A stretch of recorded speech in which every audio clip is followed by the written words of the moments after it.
Part 4 9.4 Writings, Prose and Poems 9.4.1 The Ether. This article first appeared anonymously in the February 1895 issue of the New York Medical Times, a prestigious monthly medical journal founded and edited by Dr. Egbert Guernsey. Classification or grouping of phenomena by their similarities is the first step in scientific knowledge. Perhaps it is all. An organized grouping revealing to us a similarity running through the whole group, and a conviction that under similar circumstances the group will arrange itself in the same form, stretched over all time, past, present, and future, is what we call law. This finding of unity in variety is really what we call knowledge. These different groups of similars are stowed away in the pigeonholes of the mind, and when a new fact comes before us, we begin to search for a similar group already existing in one of the pigeonholes of the mind. If we succeed in finding one ready-made, we take the newcomer in immediately. If not, we either reject the new fact or wait till we find more of his kind, and form a new place for the group. Facts which are extraordinary thus disturb us, but and when we find many like them, they cease to disturb, even when our knowledge about their cause remains the same as before. The ordinary experiences of our lives are no less wonderful than any miracles recorded in any sacred book of the world, nor are we any more enlightened as to the cause of these ordinary experiences than of the so-called miracles. But the miraculous is extraordinary, and the everyday experience is ordinary. The extraordinary startles the mind, the ordinary satisfies. The field of knowledge is so varied, and the more the difference is from the center, the more widely the radii diverge. At the start, the different sciences were thought to have no connection whatever with each other, but as more and more knowledge comes in, that is, the more and more we come nearer the center, the radii are converging more and more, and it seems that they are on the eve of finding a common center. Will they ever find it? The study of the mind was, above all, the science to which the sages of India and Greece had directed their attention. All religions are the outcome of the study of the inner man. Here we find the attempt at finding the unity, and in the science of religion, as taking its stand upon general and massive propositions, we find the boldest and the most vigorous manifestation of this tendency at finding the unity. Some religions could not solve the problem beyond the finding of a duality of causes, one good, the other evil. Others went as far as finding an intelligent personal cause. A few went still further beyond intellect, beyond personality, and found an infinite being. In those, and only those systems which dare to transcend beyond the personality of a limited human consciousness, we find also an attempt to resolve all physical phenomena into unity. The result was the Akasha of the Hindus and the ether of the Greeks. This Akasha was after the mind, the first material manifestation, said the Hindu sages, and out of this Akasha all this has been evolved. History repeats itself, and again during the latter part of the 19th century, the same theory is coming with more vigor and fuller light.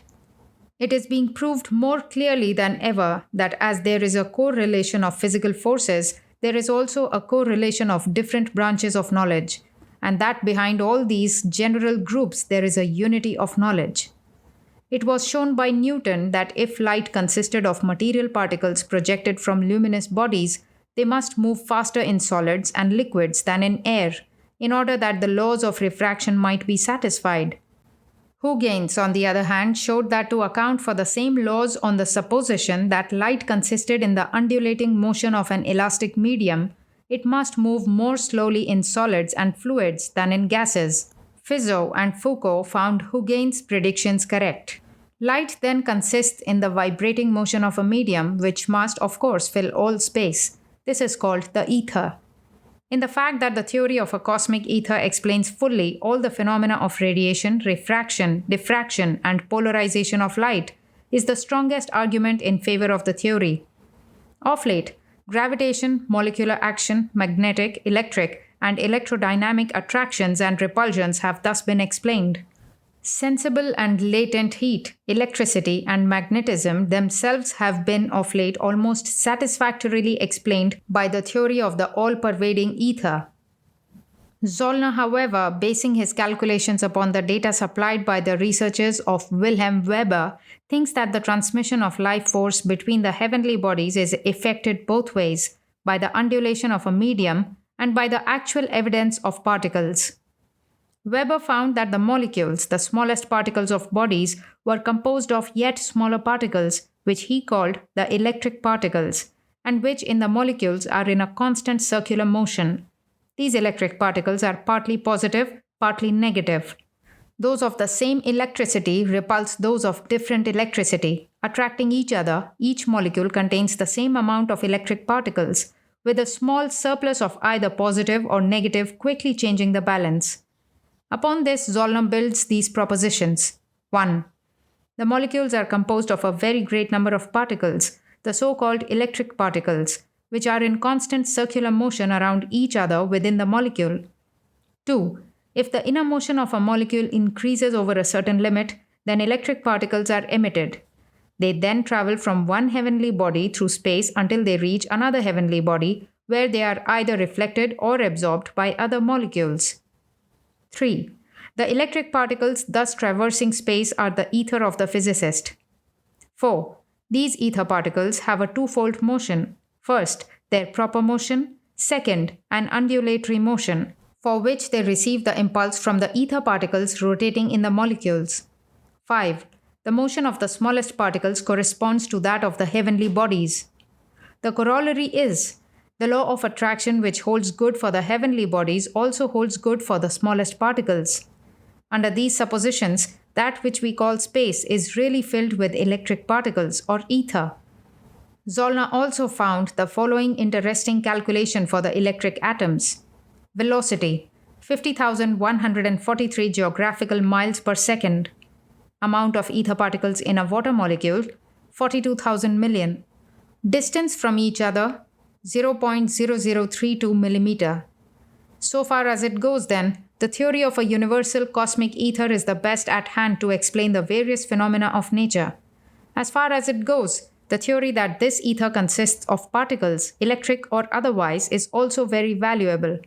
But on all suppositions, there must be space between two particles of ether, however small. And what fills this ethereal space? If particles still finer, we require still more fine ethereal particles to fill up the vacuum between every two of them, and so on. Thus, the theory of ether or material particles in space, though accounting for the phenomena in space, cannot account for space itself. And thus we are forced to find that the ether which comprehends the molecules explains the molecular phenomena, but itself cannot explain space, because we cannot but think of ether as in space.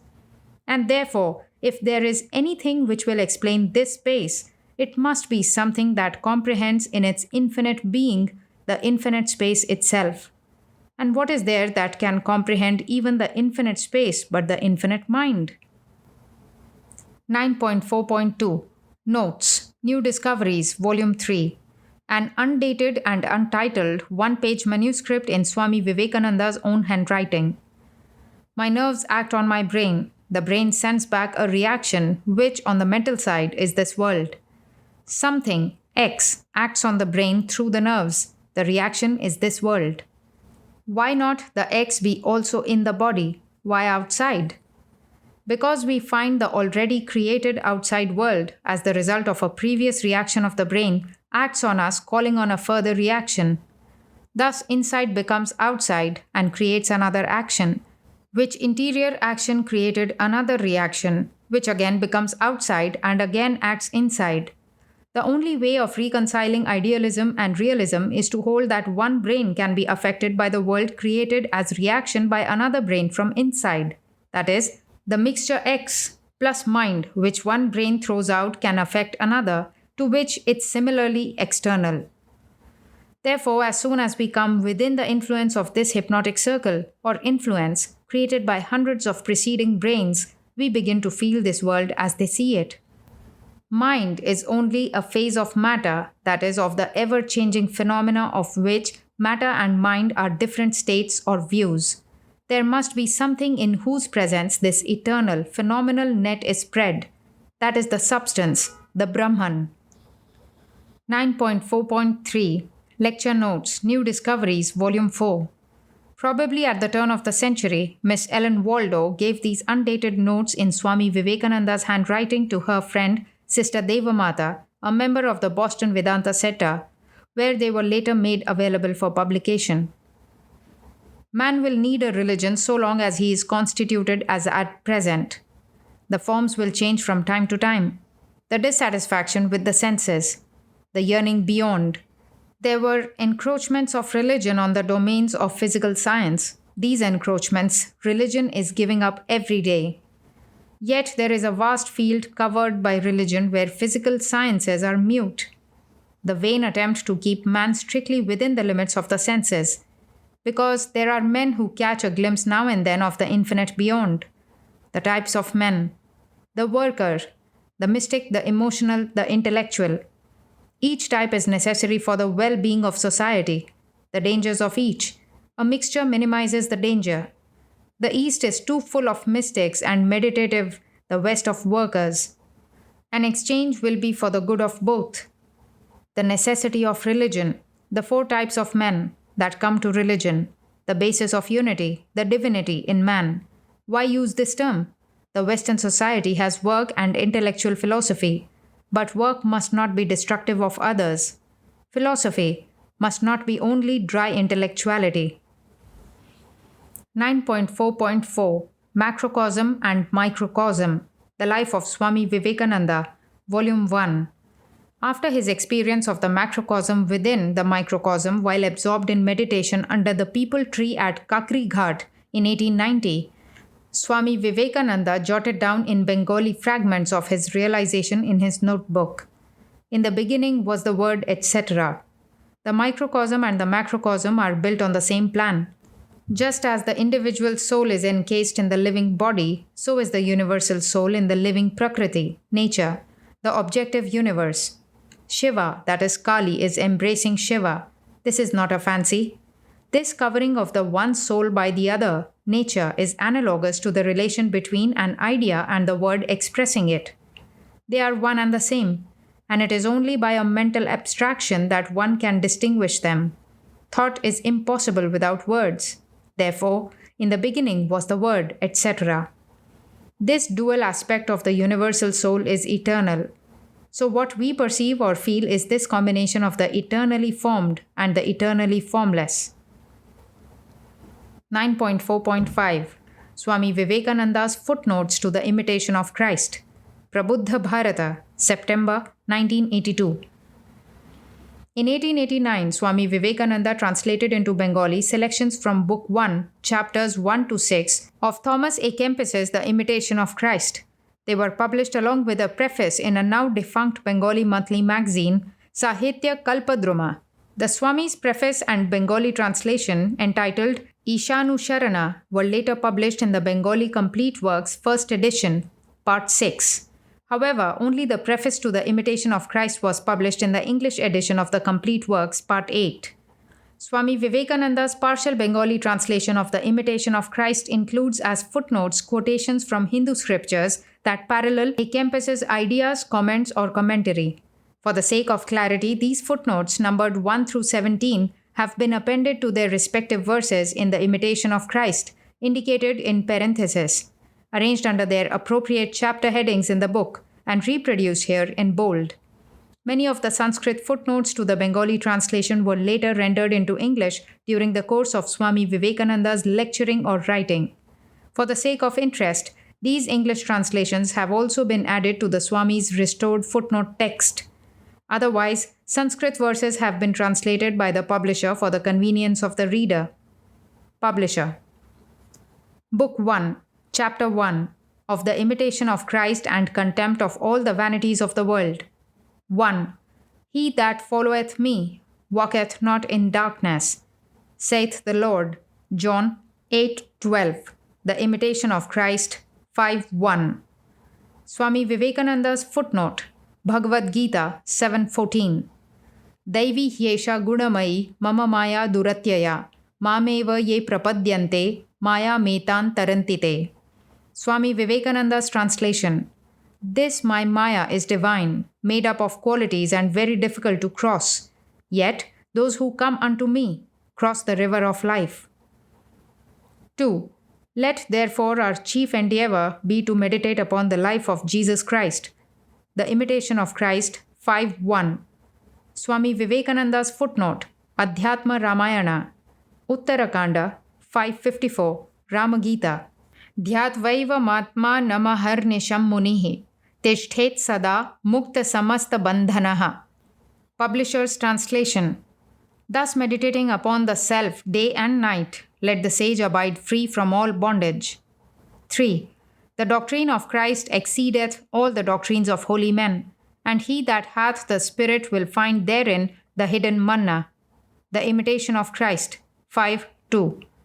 Swami Vivekananda's footnote. When the Israelites were afflicted by want of food in a desert, God showered on them a kind of manna.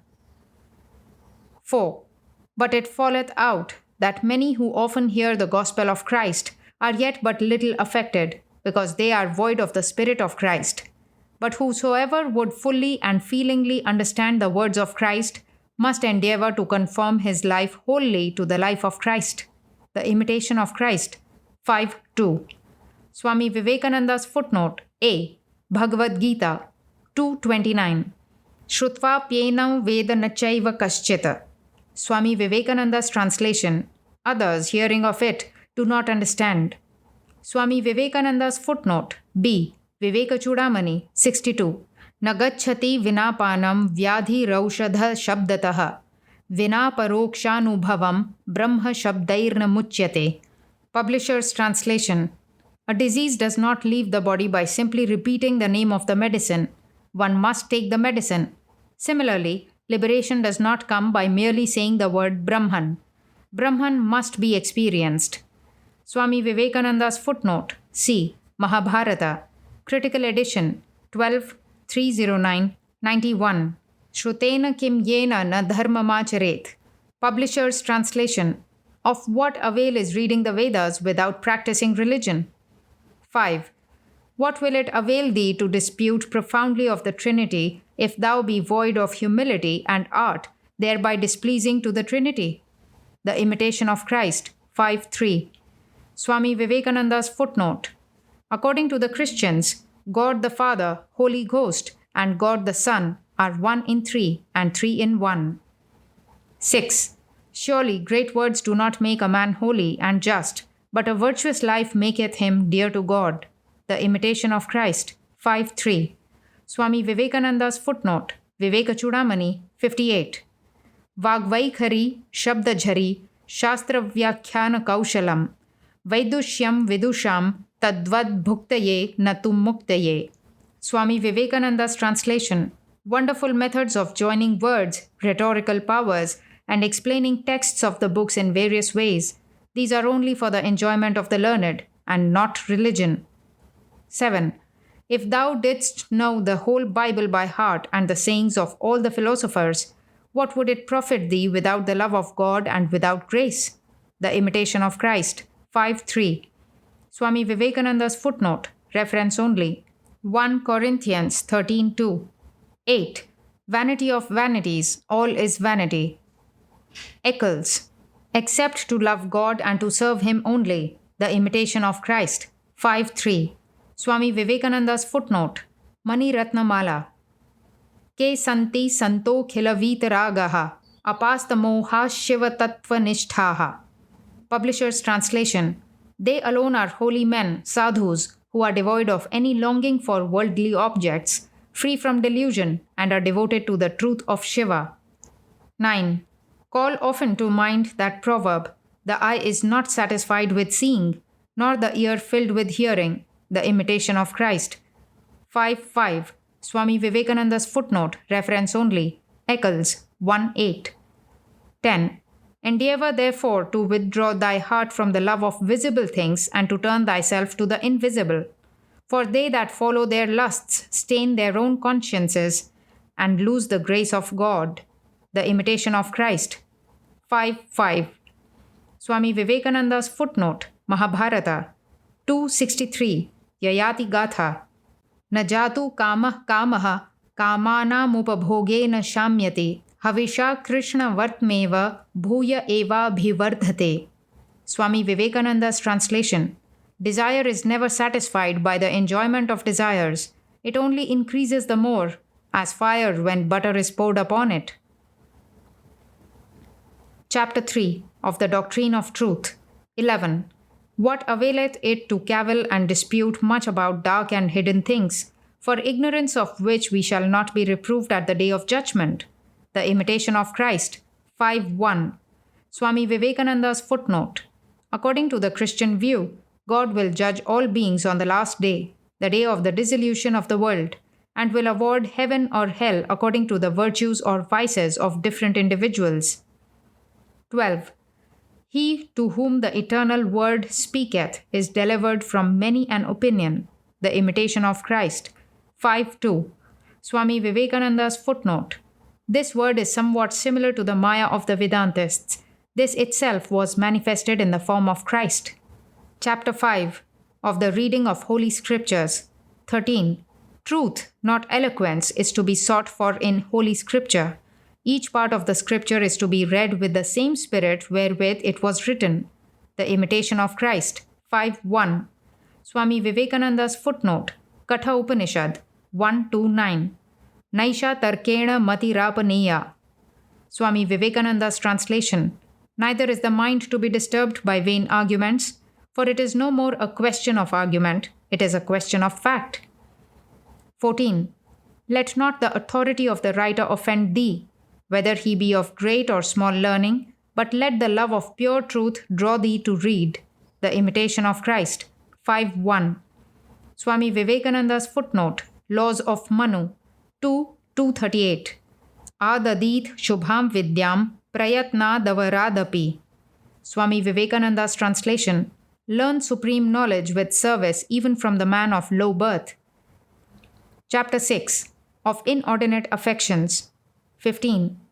Whensoever a man desireth anything inordinately, he becometh presently disquieted in himself. The Imitation of Christ. 5.1. Swami Vivekananda's footnote. Bhagavad Gita 267. Indriyanam hi charatam yanmanonu vidhiyate tadasya harati prajnam vayurnavamivambhasi. Swami Vivekananda's translation. For the mind which follows in the wake of the wandering senses carries away his discrimination as a wind, carries away from its course a boat on the waters. 16. The proud and covetous can never rest. The poor and humble in spirit live together in all peace.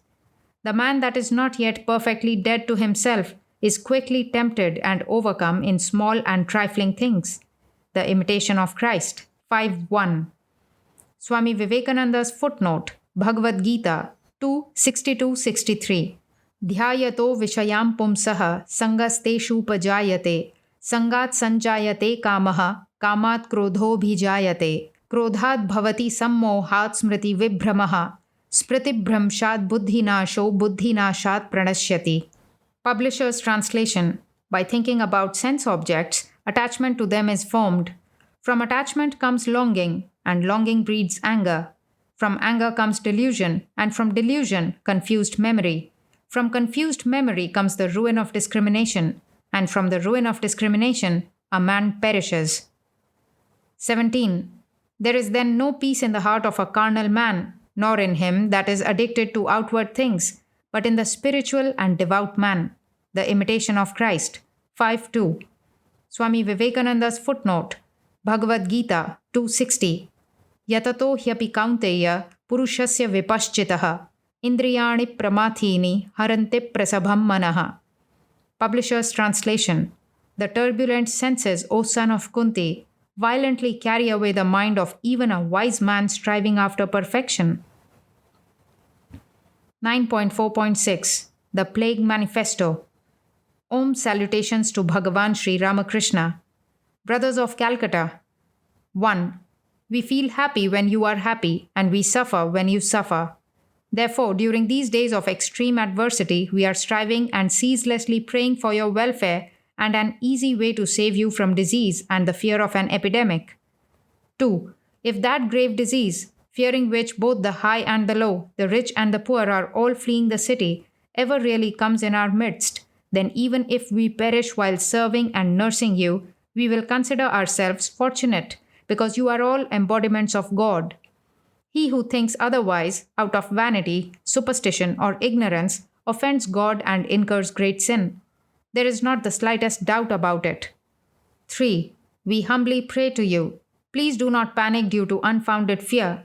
Depend upon God and calmly try to find the best means to solve the problem. Otherwise, join hands with those who are doing that very thing. 4. What is there to fear? The terror that has entered people's hearts due to the occurrence of the plague has no real ground. Through God's will, nothing of the terrible form that plague takes, as seen in other places, has occurred in Calcutta. The government authorities have also been particularly helpful to us. So what is there to fear? 5. Come, let us give up this false fear, and having faith in the infinite compassion of God, gird our loins and enter the field of action. Let us live pure and clean lives. Disease, fear of an epidemic, etc. will vanish into thin air by His grace. 6a. Always keep the house and its premises, the rooms, clothes, bed, drain, etc. clean. B. Do not eat stale, spoiled food. Take fresh and nutritious food instead. A weak body is more susceptible to disease.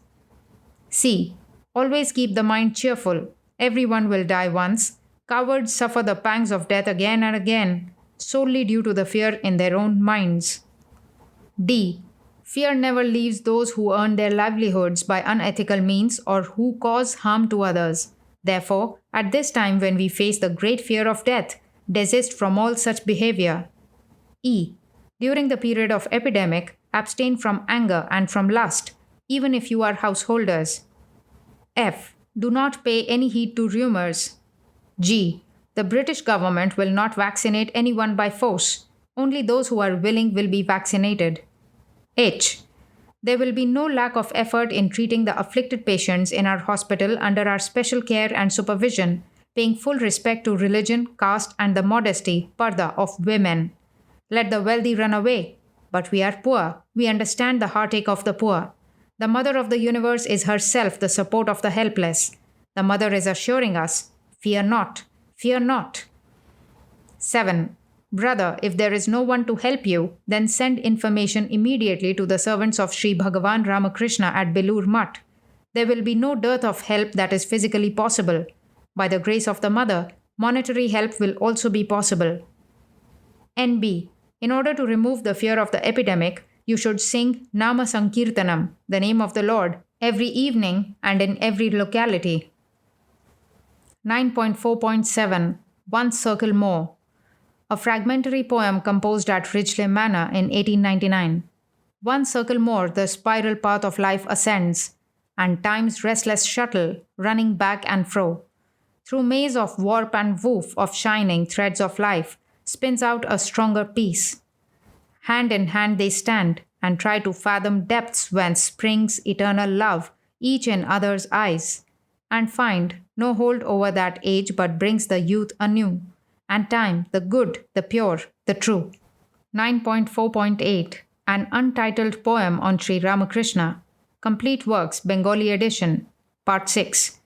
Samakhyadyair Giti Sumadhurair Megha Gambhira Ghoshaihi Yajñadhvana Dhvanita Gagana Nair Brahmanair Jnata Vedaihi Vedantakhyaihi Suvihita Makhod Bhinna Mohandhakaraihi Stuto Gito Ya Iha Satatam Tam Bhaje Ramakrishnam. He who was praised by the Brahmanas, those knowers of the Vedas who made the sky reverberate with the sacred sounds of the sacrifice and caused the darkness of delusion to vanish through well-performed rituals and the knowledge known as Vedanta. He whose greatness was sung in the sweet chants of the Samaveda, etc., with voices thundering like clouds.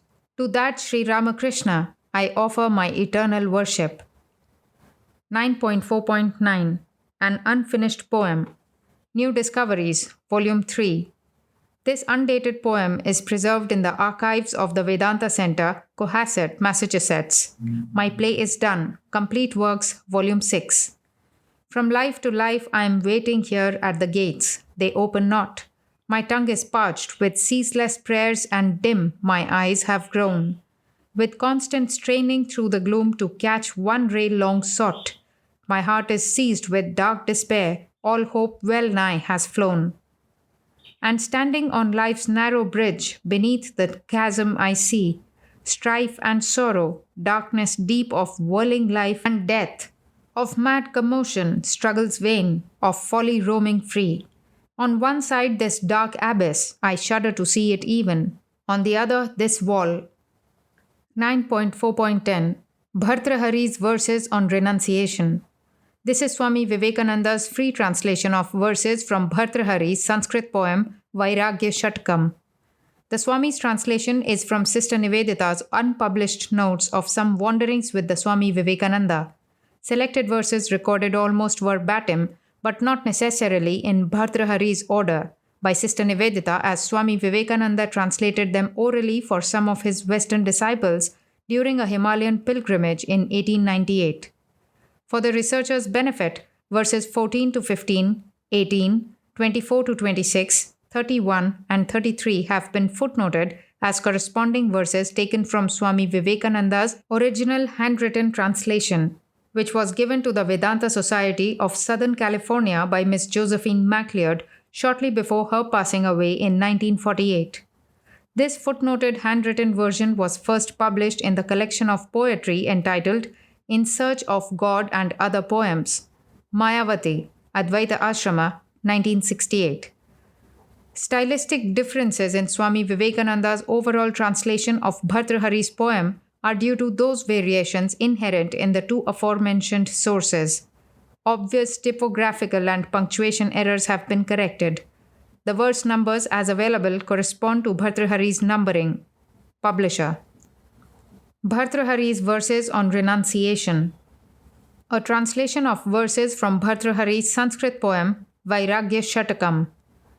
I have travelled in many countries, hard to travel in, and got no result. Giving up pride of birth and position, I have served all. Like a crow stealing into a kitchen, with fear I have eaten the bread of others in their homes. Yet thou, desire, who leadest to evil deeds, leavest me not. Verse 2. I have crossed oceans to find wealth. I have blasted mountains to get jewels. I have spent whole nights in graveyards repeating mantras, and have obtained not the broken cowrie of blessedness. Ah, desire, give me up now. Verse 3. I have borne the wicked words of the wicked. To please fools when my heart is weeping, my lips ever laughed. Stopping my judgment, I have with folded hands stood before unworthy persons. Even now, my desire, why do you make me dance like a fool? Verse 4. For this life, which is like a drop of water on a lotus leaf, we have not enjoyed, but enjoyments have enjoyed us. We did not penance, but penances burnt us up. Time did not fly, yet we are gone. We become decrepit with age, but not so desire. Infirmity assails us, the skin wrinkles, the hair whitens, the body becomes crooked, old age comes on. Desire alone grows younger every day. Verses 5 to 8. Hope is the name of this river, whose water is desire, and thirst the waves thereof. Passion is the crocodile living in that water. Vain resolves are the birds that reside in the tree of virtue on the shores and kill it. But there are the whirlpools of delusion and despondence, the high banks. The great yogis are blissful because they, with their pure minds, never crossed this river. Verse 10. Blessed are they that, living even in the caves of mountains, meditate on the supreme light. Even the birds will fearlessly drink of the tears of pleasure that flow from their eyes. Alas, our minds grow familiar, even in imagination, with palaces and pleasure, gardens, and thus our lives fleet by. Verse 14. Even when the only food is gained by begging, and that is tasteless, one's bed, the dry earth, one's whole family, his own body, his only clothing, a ragged bit of cloth. Alas, alas, the desire for enjoyment does not leave a man. Verse 15. Not knowing the power of flame, the insect falls into it. The fish swallows the bait, not knowing the hook inside. That, well aware of the vanity and dangers of the world, we cannot give it up. Such is the power of delusion. Verse 18. Have such places in the Himalayas become extinct that a man should go begging at others' doors? Have the roots in the mountain forests all disappeared? Are the springs all dry? Are the trees all withered that bear sweet fruits? And bark for garments, that a man should look with fear on the face of a fool, whose head is turned by a little wealth? Literally, whose eyebrows are dancing with the wind of the pride of a little wealth. Verses 24 to 25. Arise, let us go into the forest where pure roots and fruits will be our food, pure water our only drink, pure leaves our bed, and where the little-minded, the thoughtless, and those whose hearts are cramped with wealth do not exist. Verse 26.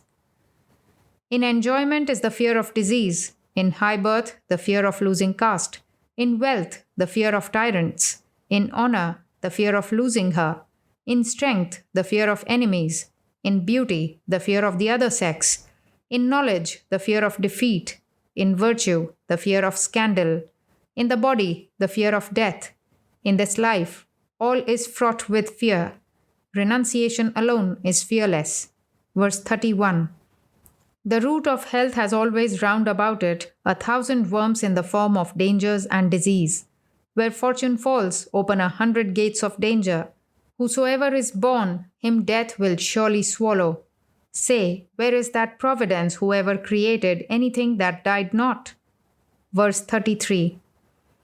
Life is like a wave upon the waters. Youth only remains a few days. Wealth is like a fancy of the mind. It immediately vanishes. Enjoyment is like a flash of lightning amongst dark clouds. Our most beloved one is only for a moment. Knowing this, O man, give your heart unto Brahman to cross this ocean of life. Verse 36. Living in whom gods like Indra, Brahma, and others appear like a blade of grass, whose anger can destroy the worlds in a moment. O sage, know him, that one supreme who dies not, and give not your mind to false enjoyment. Verse 40. Ah, where is happiness in this life? At best it lasts but 100 years, of which half is spent in sleep, of the other half in decrepitude. Of what remains, one half goes in childhood, and of the rest, still half in serving others. O man, in this futile, wave-like life, where is happiness? Verse 49. Now you appear as child, and now as a youth, whose whole occupation is love. This moment poor, another wealthy, now a babe, and again a decrepit old man. O actor man, at last you vanish from the stage when death beckons you behind the scenes. Verse 50. You are a king, but we have served gurus who are great in knowledge. You are known by your wealth as a king, we for our knowledge. There is infinite difference between us and you. Therefore, we are not the persons to wait upon you, O kings. Verse 51.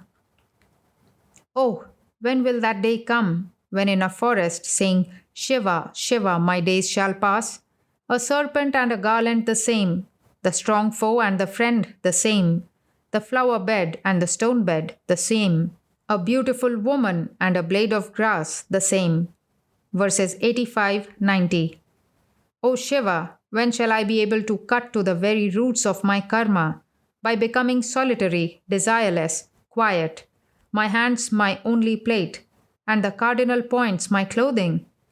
Verse 99. The fruits are sufficient food, the waters of the mountains sufficient dinner, the earth a sufficient bed, and bark a sufficient garment. These are all welcome. Only I cannot bear the proud words of fools, whose organs are all disordered by the drink of the wine of new wealth. Verse 54. What if you have got the wealth that fulfills every desire? If your foot is on the heads of your foes, what of that? If you have made all your love wealthy, if your body remains a kalpa, what of that? The only thing to be desired is renunciation, which gives all love to Shiva. Verse 67. Fear only life that brings birth and death. Have no love of friends, no lust, no attachment. Alone, living alone in a forest. What is more to be longed for than this renunciation? Verse 68. Going searching in the lower regions, going into the skies, traveling through all the worlds, this is but the fickleness of the mind. Ah, friend, you never remember the Lord who resides within you. How can you get happiness? Verse 70. What is there in the reading of Vedas, the Shrutis, the Puranas, and doing sacrifices? Freedom alone takes off the weight of this dreadful world and manifests self-blessedness. Here is the truth. The rest is all shopkeeping. Verse 71. When the body is still healthy and diseaseless, when old age has not yet attacked it, when the organs have not yet lost their power, and life is still full and undiminished, now, struggle on, rendering great help to yourself. My friend, it is useless to try to dig a well in a house that is already on fire. Verse 75. In Shiva, who is the Lord of this universe, or Vishnu, its soul, I see no difference, but still my love is for him who has the young moon on his forehead. Verse 84. Oh, when will that time come when in a beautiful full moon night, sitting on the banks of some river and in a calm, yet high notes repeating Shiva, Shiva, Shiva, all my feelings will come out through the eyes in the form of tears. Verse 85. When wearing only the kaupina, lying on the sands of the holy Ganges in Banaras, when shall I weep aloud, O Lord of Ghauls? Saying this, and whole days shall pass like moments. Verse 87. When bathing in the pure Ganges water, worshipping thee omnipresent with holy fruits and flowers, stretching myself on stones in a stony cave, my whole soul shall go into meditation, and according to the voice of my Guru, I shall avoid all misery and purify the mind defiled with serving the rich. Verse 88. This whole wide earth my bed, my beautiful pillows my own two arms, my wonderful canopy the blue sky, and the cool evening air to fan me, the moon and the stars my lamps, and my beautiful wife, renunciation, by my side. What king is there who can sleep like me in pleasure? Verse 94. This universe is only a little circle. What is there to desire in it? Will the ocean go into waves by the jumping of a little fish? Verse 92. There was a time when I could see nothing but women in this world, and now that my eyes are opened, I can see nothing but Brahman. Beautiful are the rays of the moon, beautiful are the lawns in the forest, beautiful is the meeting of the good, beautiful is poetry, and beautiful is the face of the beloved. But to me, none of these are beautiful, knowing that they are evanescent. Verse 79. O Mother Earth, Father Wind, Friend Light, Sweetheart Water, Brother Sky, here take my last salutation with folded hands, for today I am melting away into Brahman, because my heart became pure and all delusion vanished, through the power of your good company. Verse 100. Old age watches us, roaring like a tigress. Disease, like enemies, is striking us often. Life is flowing out like water from a broken jar. Curious still how men do evil deeds in this world. Verse 38. Those beautiful cities, those mighty monarchs, those powerful nobles, those learned assemblies, those moon-faced women, those proud princes, and those that sang their praises, they have all been swept away from the memory of man. My salutation, therefore, is to time who works all these. Verse 41. The sun by his coming and going every hour is lessening the life of man.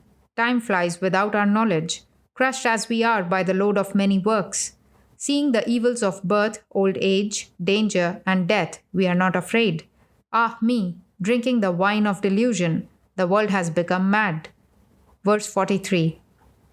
I have not learnt that knowledge which defeats all opponents, nor have been able at the point of the sword which can cut through an elephant's back, to send our glory even unto the skies, nor under the light of the full moon, drunk the nectar of the budding lips of the beloved. My youth is gone fruitless, like a lamp in an empty house. Verse 46.